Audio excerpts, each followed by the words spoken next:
Hey everyone, welcome back again my self doctor Tushar. And आज इस video में बात करेंगे आपके पोस्ट पार्टम हैमरेज के बारे में। So it is one of the most important topic जिसको हम पीपीएच भी बोलते हैं। इसको आज देखने वाले हैं, इसके डेफिनेशन को, टाइप्स को, इसके cause, clinical features, risk factors और इन्वेस्टिगेशन को पढ़ेंगे अच्छे से एंड देखेंगे कि क्या होता है। ठीक है। एंड बाकी जिसका पार्ट 2 वीडियो होगा उसमें हम इसके इन्वेस्टिगेशन मैनेजमेंट और इसके कॉम्प्लिकेशंस को पढ़ेंगे। ठीक है ना। तो ताकि आपके जो भी एग्ज़ाम से रिलेटेड नोट्स हैं ये प्रिपेयर्ड हों। ठीक है। एंड मैं ट्राई हमेशा ये करता हूँ कि जितना भी नोट्स हो ये सिंगल पेज हो या ज़्यादा से ज़्यादा 2 पेजेस में हो, ताकि जब आप एग्ज़ाम में रिवाइज़ करो ना तो आपके पास मिनिमम पेजेस में आपको ज़्यादा से ज़्यादा इन्फॉर्मेशन मिल पाए। क्लियर। तो स्टार्ट करते हैं टॉपिक को। एंड हाँ, बाकी देखो, दीज आर द नोट्स। ठीक है। पर लेकिन आपको ना बुक हमेशा पढ़नी है। ठीक है। So book is the first source of information. उसके बाद एक बार आपने पढ़ लिया, आपको रिवीजन करना है, तब आप इसको रेफ़र कर सकते हैं, पर हमेशा पहले बुक्स को पढ़ना चाहिए। क्लियर। तो चलो स्टार्ट करते हैं अपने टॉपिक को। बात करें अपने डेफिनेशन को कि मतलब क्या होता है, तो पहले जो उसका मतलब नाम है इसका, that is post partum haemorrhage, इसी को समझ लेते हैं। पोस्ट मतलब होता है बाद में, पार्टम मतलब होता है डिलीवरी, ठीक है, या बर्थ के बाद मतलब, एंड हैमरेज का मतलब होता है कि ब्लीडिंग। तो बर्थ के बाद भी अगर ब्लीडिंग हो रही है तो उसको हम पीपीएच बोलते हैं। ठीक है। डेफिनेशन क्या है इसका कि blood loss of more than और equal to 500 ml after vaginal delivery.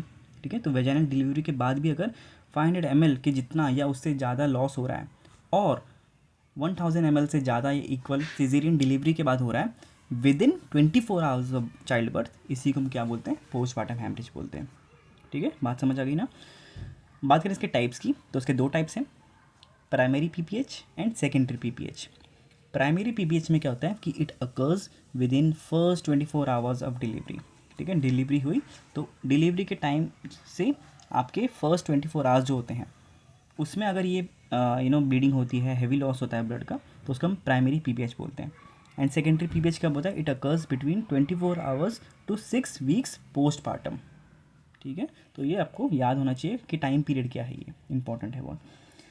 बात करें इसके कॉजेज़ की कि ये होता क्यों है। ठीक है। नॉर्मली तो नहीं होना चाहिए इतना, पर ये क्यों होता है, तो इसमें क्या है, मेन इसके जो याद करने के होते हैं 4 T's। ठीक है। तो ये बहुत इंपॉर्टेंट है, 4 T's। क्या क्या है वो टी, आपका टोन, ट्रॉमा, टिश्यू, थ्रोम्बिन।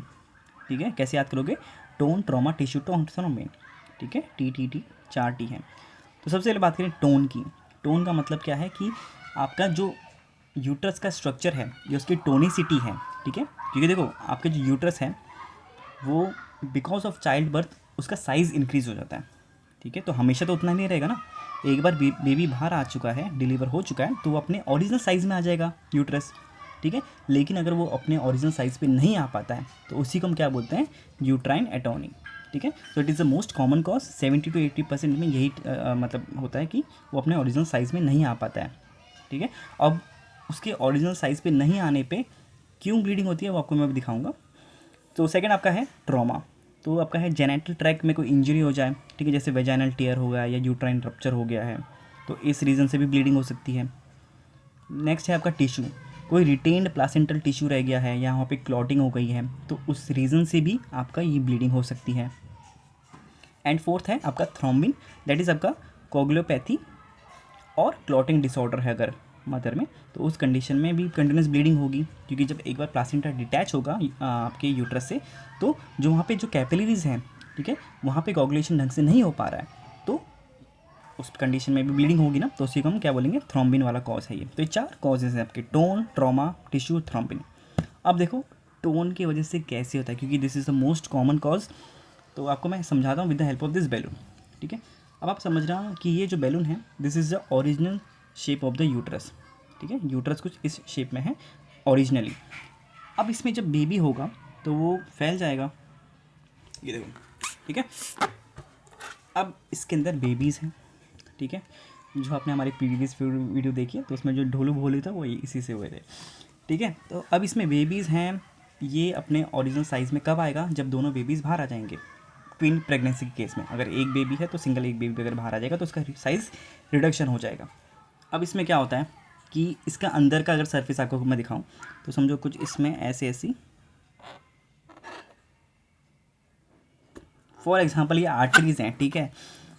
अभी अलग अलग बहुत सारी आर्टरीज होंगी ना, बहुत सारी आर्टरीज होंगी, तो अभी आप थोड़ा सा समझो कि अलग अलग आर्टरीज हैं,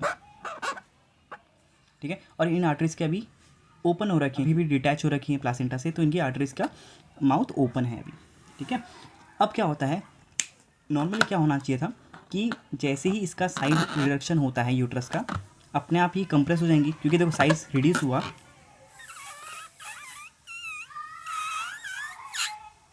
ठीक है। ये आर्टरीज पहले कितनी चौड़ी थी, अब पतली हो गई। जैसे ही पतली हुई तो उससे क्या कंडीशन हुआ कि आपका इतनी नैरोइंग हो गया आपकी आर्टरीज या कैपिलरीज कि वहाँ से ब्लड आना बंद हो गया, ठीक है। तो इस वे में ब्लीडिंग रुक जाती है। पर ये कंडीशन कब होती है, जब यूट्रस वापस से अपने ओरिजिनल शेप में आ जाए, ठीक है। लेकिन अगर अपना यूट्रस पुराने शेप में नहीं आया, वो वापस उतना ही का उतना ही है, तो ब्लड वेसल्स खुली की खुली रहेंगी और ब्लड वहाँ से आता रहेगा। So this is the most simplest explanation I could give, ठीक है, कि इस वे में आपका ये काम करता है। अगर ये अपने साइज़ में वापस नहीं आया, दैट इज़ आपकी यूट्राइन एटोनी हुई, तो ब्लीडिंग होती रहेगी and this will cause postmortem haemorrhage.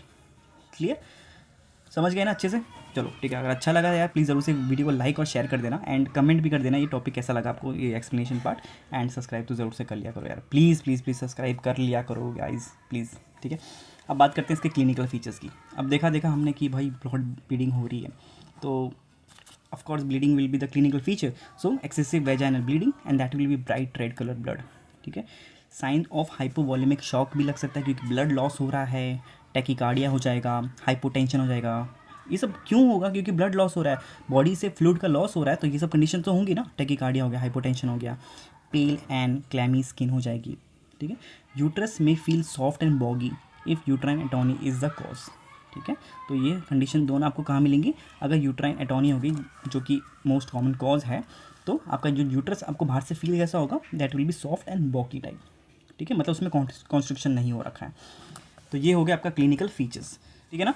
अब बात करते हैं इसके रिस्क फैक्टर्स की, भाई किस किस को हो सकता है भाई, ठीक है। तो सबसे पहले बात कर लेते हैं एंटीनेटल फैक्टर्स क्या क्या हो सकते हैं इसके। अगर मल्टीपल प्रेगनेंसी है, जैसे हमने पिछली वीडियो में पढ़ा था आपके ट्विन प्रेगनेंसीज़ में, ठीक है, तो उस कंडीशन में भी हो सकता था, हमने देखा था।